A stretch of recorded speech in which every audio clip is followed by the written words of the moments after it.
Estamos con el doctor Ricardo Rodríguez Silvero en línea de comunicación, economista. ¿Qué tal, doctor? ¿Cómo estás? Buen día, Carlos Peralta, a tu audiencia también. Bueno, doctor, ¿qué pensás de esto que el Poder Ejecutivo tiene día libre para poner en riesgo reservas monetarias? ¿Conocés la ley 5074? Y sí, pero suena muy... Muy alarmista, ¿suena así?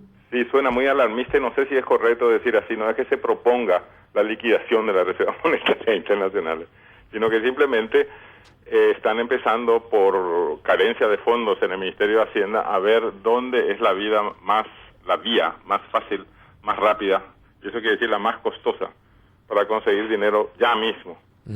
Bueno, y por eso están hablando de una colocación adicional de bonos soberanos por valor de 500 millones de dólares. Hay que tener mucho cuidado nomás con eso, porque los bonos soberanos se los puede colocar hoy en día en forma rápida, pero sin control alguno, y sobre todo sin que nadie se preocupe después si se los puede ejecutar o no. Recordemos lo que pasó con esa colocación de bonos soberanos, una de las primeras del país, pero la primera del sector público, en la época del ministro Ferreira, que se consiguieron esos bonos millonarios en suma, y después había remanentes, o sea, saldos sin ejecutar, que nadie entendía por qué no se había ejecutado.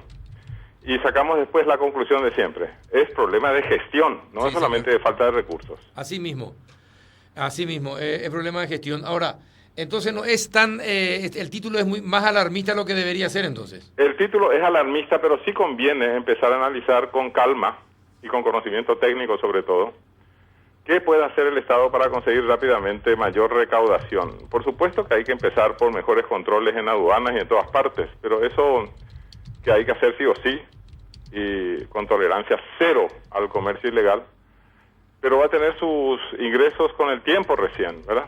Sí. Y la colocación de bonos soberanos es rápida, esa es la gran tentación, ¿verdad?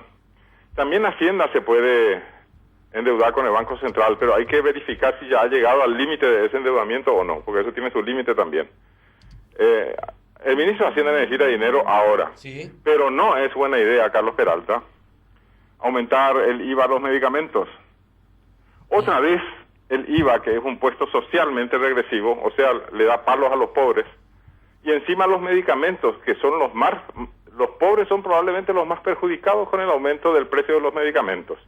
Si esa gente que no tiene recursos para ir a los médicos, y si tiene que comprar un medicamento porque ya está grave, si le aumentan además el precio, peor. O sea, eso de pensar en medicamentos para conseguir mayor recaudación tributaria me parece fuera de lugar, contraproducente además.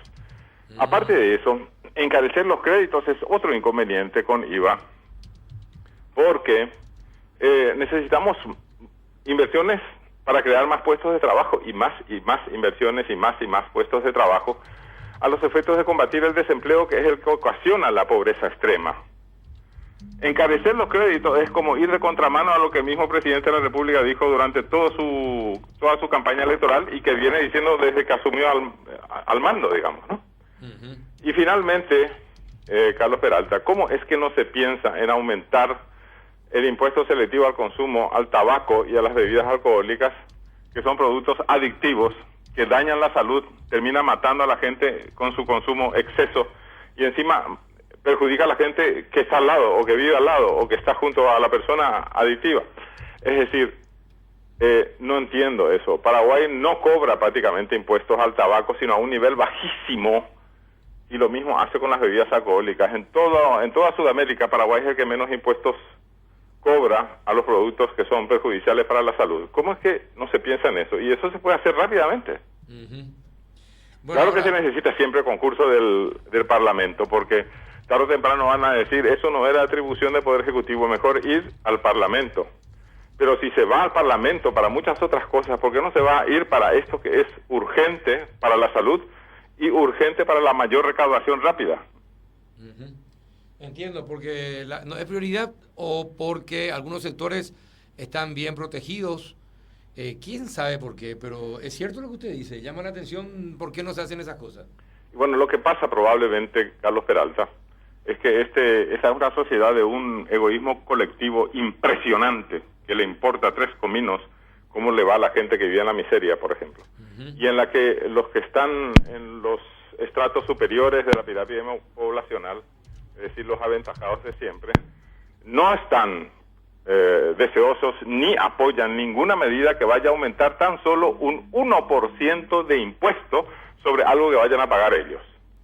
Imagínense cómo se trata a la clase trabajadora, a la que va todos los días al trabajo, que le aumentan de golpe y porrazo el 20% del pasaje sin tan siquiera saber cuánto cuesta realmente el pasaje por pasajero. 20% aumentan, pero cuando los estratos superiores tienen que pagar un 1% adicional, pegan el grito al cielo. Y ahí se queman las naves de Cortés, ¿verdad? Es decir, no hay política tributaria en términos de Estado de Derecho, sino solamente una política fiscal que beneficia a los encumbrados y perjudica a los que están abajo. Ay, ay, ay. Y bueno, y en estos casos, ¿ustedes son consultados los economistas para determinadas decisiones que toma el Ministerio de Hacienda? ¿Son llamados para algún tipo de consulta, reuniones o no, doctor? No necesariamente. A nosotros nos oyen mucho por radio, por televisión, por prensa escrita. Entonces yo supongo que están en conocimiento de lo que pensamos. Pero si son reuniones de trabajo o contratos, eso ocurre sí de vez en cuando, algún contrato, para asesorar en tal o cual problema. Pero lo que pasa es que el sector público es pesado, es corrupto y es inepto. En esas circunstancias es sumamente difícil crear una sociedad moderna y justa, porque aunque el presidente de la República nuevo tenga todo a superhombres en un gabinete económico, es muy difícil sacar al país del atolladero en tan poco tiempo. Por eso mismo que necesitamos a los medios de comunicación social y necesitamos educación en todos los sectores y a todos los niveles, porque realmente, así como está la cosa, el país seguirá creciendo en forma desigual. Eso quiere decir, vamos a tener sectores que se están realmente aprovechando de la coyuntura, sacando beneficios, que está muy bien, pero lo que hay que hacer es ver que esos beneficios alcancen por lo menos a la mayoría de la población.